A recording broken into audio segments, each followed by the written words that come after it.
The West Virginia Derby at Mountaineer on Saturday, a mile and an eighth. Big pot here of $500,000 for the 3-year-olds going a mile and an eighth. Brad Cox has gotten to be a regular customer in the panhandle of West Virginia, and he's back.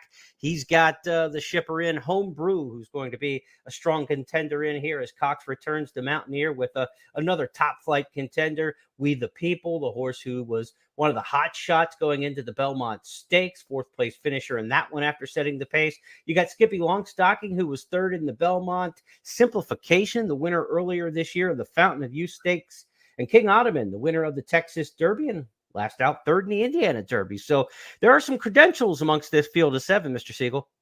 It is a very good race, and you're talking about maybe a second level of the 3-year-olds. But with a horse like, for example, Home Brew, he's got a chance to maybe advance and put himself right on the cusp of that leading group if he can duplicate his most recent win in the Pegasus, which it was just a listed race, but it was the way he did it that was very, very impressive. You can see him on the outside in the pink. He's going to pulverize this field and go on and win it by more than 6 lengths, 97 Byron number, by far a career top, but giving every indication, Jeremy, that the longer they go, the better he's going to be. Right. And really, if you look at his form, he's got one bad race, and that was in the slop and the Smarty Jones. Draw a line through that, and he's pretty salty. I think he has a very good chance to take this race in class and win again. We the People, obviously, 2-1 in the morning line is going to be the favorite, or at least I think he will be, coming out of the Belmont, and before that, the Peter Pan win. And he'll be in front, but I don't think Home Brew will be too far behind. That's why I'm going to go with Home Brew to win for Brad Cox. You know, this one's kind of in the hands of the weatherman, I think, a little bit. You know, when you look at the form for Home Brew, he's 4 for 4 on fast tracks. His 2 defeats came when there was a little bit of moisture. You look at We the People, and he freaked on a wet track. I know it was just listed as good, but that was a wet track when he won the prep for the Belmont Stakes in the Peter Pan. They're calling 50% chance of rain on Friday at Mountaineer, 50% chance of rain on Saturday. I can't give you a lean. 50 is 50, Jeff, but I'll tell you this. If it's wet, the lean probably goes to We the People. If it's dry, the lean to me strongly goes to Home Brew. So I'm going to keep an eye on the sky and an eye on the tote board on Saturday at Mountaineer when I handicap this race. Well, obviously, that's part of the equation, and we're not sure what's going to happen. It's 50% rain, but it means 50% that it won't rain. That's right. So I don't know what we're dealing with here, but I mentioned Home Brew's race in the slop and the Smarty Jones is only poor run.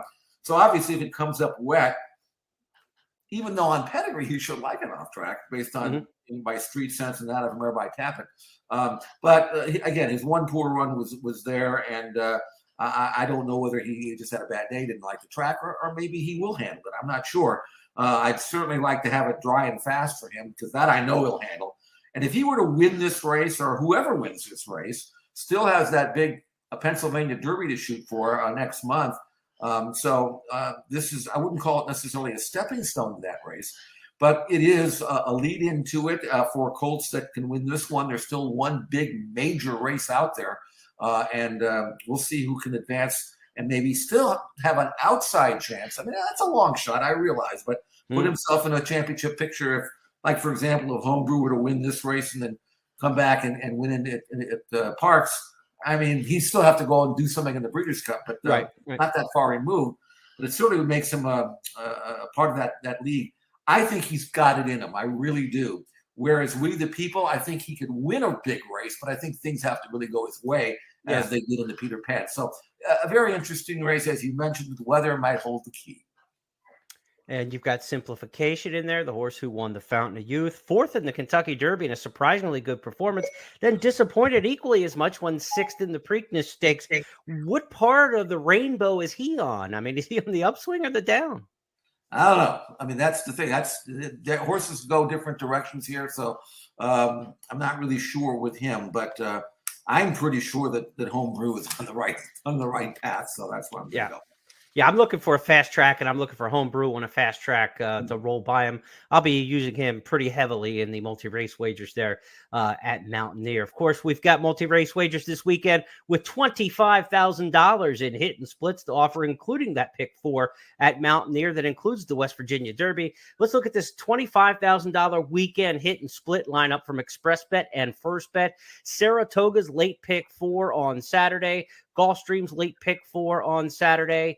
We got a late pick 4 at Del Mar and at Mountaineer, as we just talked about. $4,000 hit and splits at Gulfstream, Del Mar, and Mountaineer. We sweeten the pot a little bit even more with a $5,000 hit and split at Saratoga in their late pick 4 on Saturday. A couple of those at Saratoga and Del Mar for $4,000 a piece on Sunday.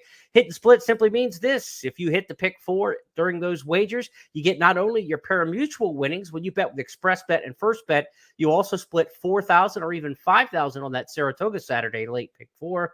You'll split those winnings just with people on the platforms at Express Bet and First Bet who also win. So take down the pari-mutuel money and add a little cash to your coffers